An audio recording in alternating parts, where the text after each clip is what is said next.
Anda menyaksikan News Update bersama saya Veronica Muniaga. Pihak kepolisian Polda Metro Jaya menangkap 2 terduga pelaku perampokan di dalam taksi yang terjadi beberapa waktu lalu.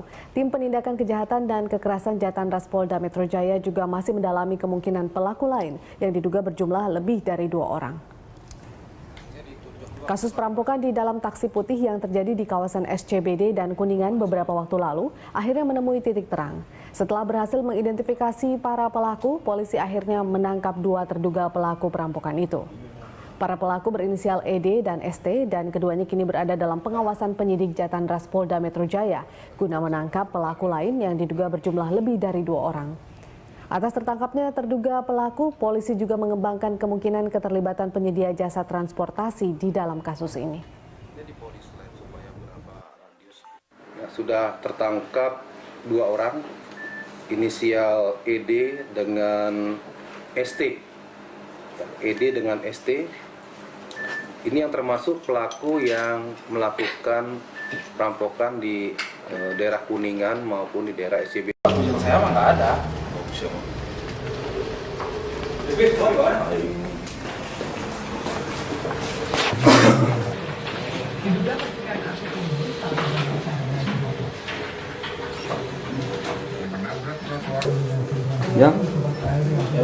jual miras mana aja? Cuma di warung sendiri, Pak. Warung sendiri? Iya. Itu dioplos kan? Ya, cuman yang ngoplos bukan saya. Siapa? Dari pegawai. Didistribusikan ke luar Jawa Barat juga? Cuma buat toko sendiri aja. Mana aja yang didistribusikan selain Sumedang? Iya, cuma di Sumedang aja. Kalau Garut nggak? Nggak ada. Nggak ada Garut. Itu cuma nakal-nakalan orang aja. Dari tahun 2012. Bahannya apa aja sih, Jang? Ada kayak sebut pegawai. Hah? Biasa aja yang kayak sebut pegawai semua. Oh gitu ya. Paling omset ya sehari terus kisaran 300.000. Siap, udah siap kan? Pak Kapolres? Ya, siap.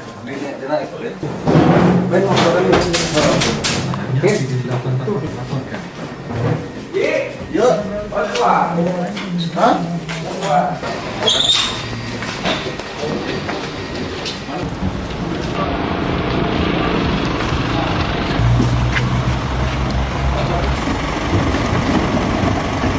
SBY hadir dalam kapasitasnya sebagai Ketua Global Green Growth Institute atau Duta Lingkungan.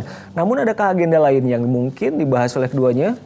Seperti kita tahu, belakangan ini SBY merasa kecewa dengan penolakan Perpu oleh partai pendukung Koalisi Merah Putih. Bisa jadi sudah ada pertemuan ini sebagai upaya SBY untuk mendapat dukungan pemerintah agar Perpu Pilkada lolos di DPR. SBY merasa dikhianati. Inilah yang terjadi ketika hasil Munas Partai Golkar, salah satu partai pendukung Koalisi Merah Putih, menyatakan dengan tegas menolak Perpu terkait pilkada langsung. SBY menilai Golkar telah melanggar komitmen yang sudah disepakati bersama untuk mendukung Perpu yang ia keluarkan 10 hari sebelum melepas jabatannya sebagai presiden kala itu. Lahirnya Undang-Undang Pemilihan Kepala Daerah melalui DPRD tak bisa dilepaskan dari andil besar Partai Demokrat. 25 September 2014, Dewan Perwakilan Rakyat menggelar sidang paripurna pengesahan RUU Pilkada. Ada 2 opsi yang mengemuka saat itu, tetap dengan pilkada langsung atau pilkada melalui DPRD. Posisi Demokrat sebagai partai dengan kursi terbanyak sangat menentukan. Namun apa yang terjadi? Demokrat lebih memilih walk out dengan alasan opsi pilkada langsung dengan 10 perbaikan yang mereka tawarkan tidak diakomodir. Sehingga lahirlah Undang-Undang Pilkada tidak langsung. Rakyat marah dan kecewa. SBY yang pada saat itu berada di luar negeri pun tidak mau dijadikan kambing hitam atas lolosnya Pilkada tidak langsung. Pertanyaan saya, mengapa usulan kami untuk dimasukkan sebagai salah satu opsi di luar yang kedua itu tidak diterima?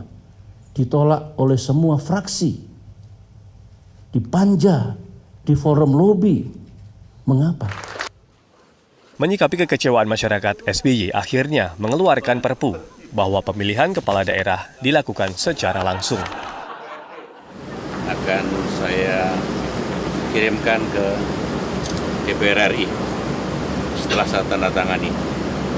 Saya berharap ini betul-betul menjadi solusi, karena Perpu ini justru ingin mengembalikan sistem pilkada langsung dengan perbaikan-perbaikan. Agar Perpu ini lolos di parlemen, SBY membuat kesepakatan tertulis dengan para pemimpin KMP, koalisi pendukung pilkada melalui DPRD, dengan kompensasi Partai Demokrat akan bergabung dengan KMP di pemilihan pimpinan MPR, DPR, dan alat kelengkapan Dewan. Perjanjian dilanggar. Golkar memilih untuk menolak Perpu. Nama SBY pun dipertaruhkan. Agar Perpu pilkada langsung menjadi undang-undang Demokrat, mau tidak mau harus mendapat dukungan penuh koalisi pendukung pemerintah di DPR. Politik bukan matematika, tak pernah ada yang pasti. Semua tergantung kepada kepentingan yang ada. Tim Liputan Kompas TV. Pemerintah Provinsi DKI Jakarta menolak tawaran Kemenpora untuk mengelola Stadion Utama Gelora Bung Karno. Pemprov DKI menilai pengelolaan Gelora Bung Karno harus di bawah kementerian karena memiliki nilai sejarah. Gubernur DKI Jakarta menjelaskan meski menolak, Pemprov DKI siap membantu mengurus ruang terbuka hijau di kawasan GBK. Menurutnya kawasan olahraga seharusnya dikelola oleh kementerian terkait.